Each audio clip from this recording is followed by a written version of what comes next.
For decades, Canada's relationship with Cuba hummed along, in spite of the Cold War freeze-out of that small island nation by our American neighbors. Cultural exchanges, tourism, and business investment all built a unique relationship between our countries. Over the past several months, however, that's changed.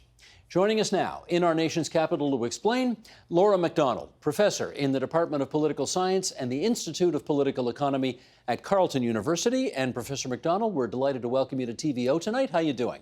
Thanks, Steve. I'm doing great. Thanks for the invitation. Excellent. Let's just take a look at the last span of history. Historically speaking, what have relations between Cuba and Canada been like? Well, historically, Canada established a very strong relationship with the Cuban government after the revolution in 1959 and has maintained pretty strong ties with that island state for many years. Large number of tourists going, business continuing as normal throughout most of that period. Now, of course, in 1959, when Batista fell and Castro came in, things with the United States changed completely. Did we not have any kind of similar hiccup even in our relationship with Cuba at the time?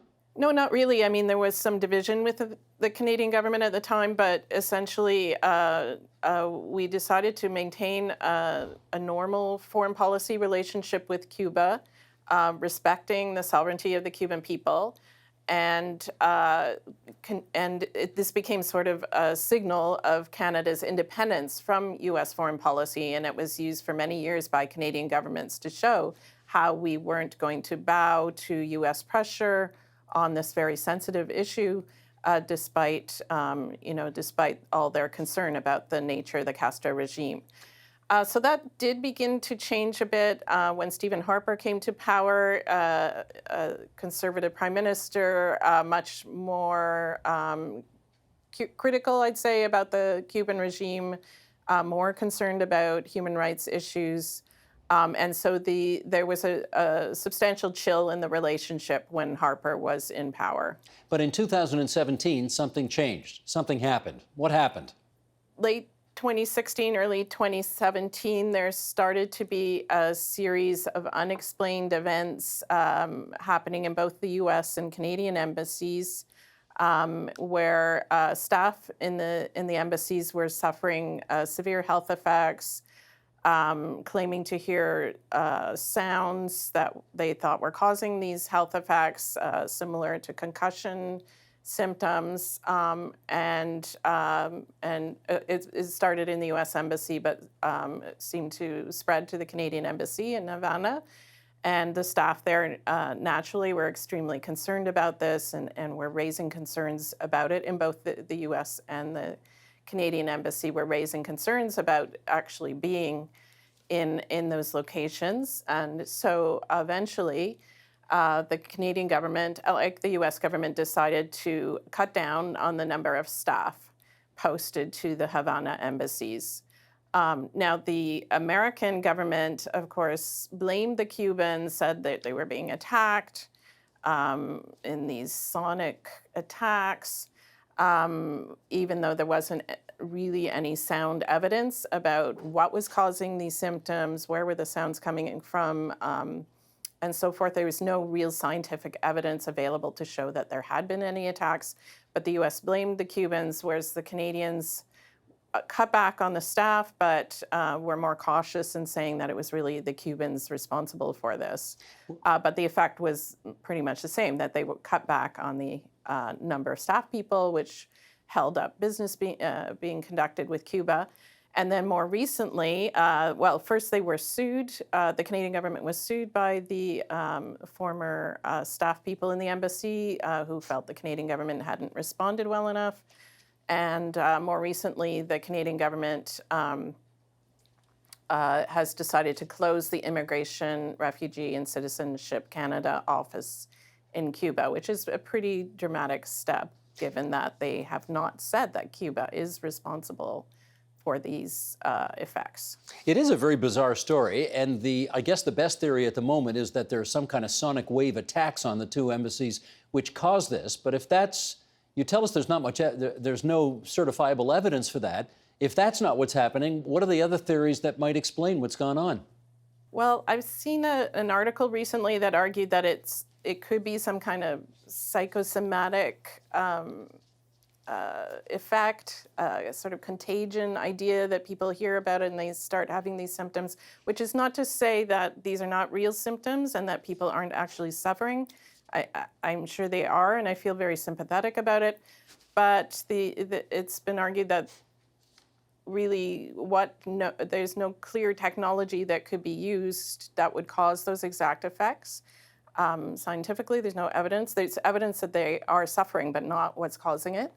And also, it seems improbable that the Cubans would target the Canadian embassy, given that they have always very much valued the strong relationship they had with Canada. So why would Cuba be attacking the Canadian embassy? Here's something we got from Global Affairs Canada just a couple of days ago, and I'll read this email. The health, safety, and security of our diplomatic staff and their families remain our priority. In collaboration with Health Canada, a physician is following up with each affected individual to ensure they receive appropriate medical treatment through the Canadian provincial healthcare system. All employees and their families who have reported symptoms have received medical testing in Canada. The Canadian government continues to investigate the potential causes of the unusual health symptoms experienced by some Canadian diplomatic staff and their family members posted in Havana. To date, the ongoing RCMP investigation has not identified a cause for these symptoms. Okay, so we've closed the Immigration and Refugee Department, apparently, of our embassy there, although the whole embassy remains open. Does anybody know why it kind of took 2 years before anything was done about this?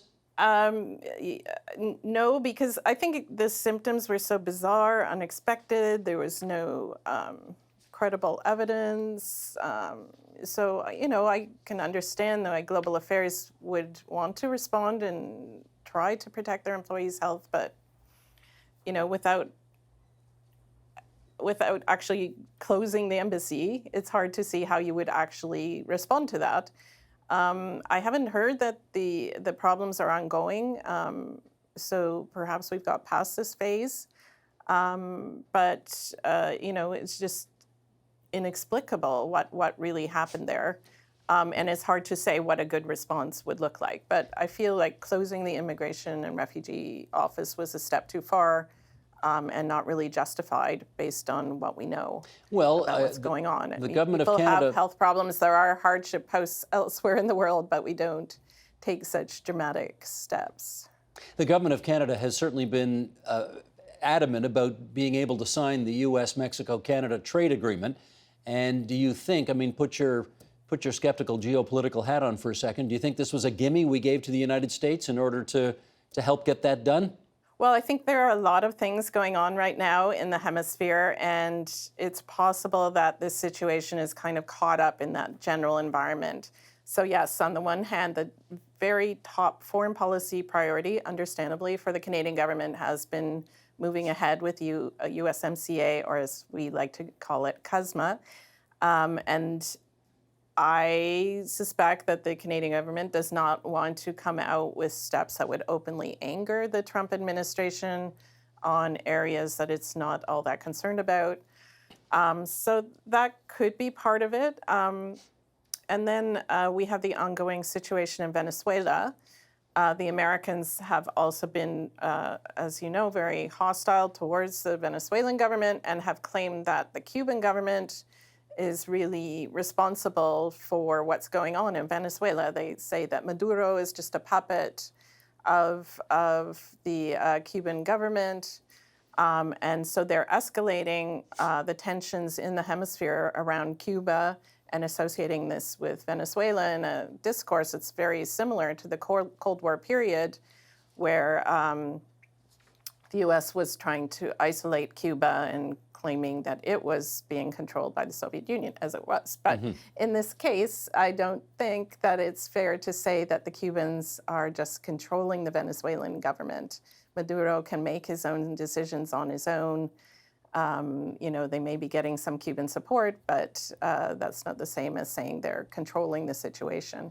And I think the Canadian government has been, spending a lot of time in the company of actors in the hemisphere, whether they be the U.S. or other right-wing governments in the hemisphere that are very critical of the Cubans and of the Venezuelans, and maybe have been listening a bit too much to those kinds of voices, which have caused them to distance themselves from the Cuban government and downplay the importance of this relationship to Canada.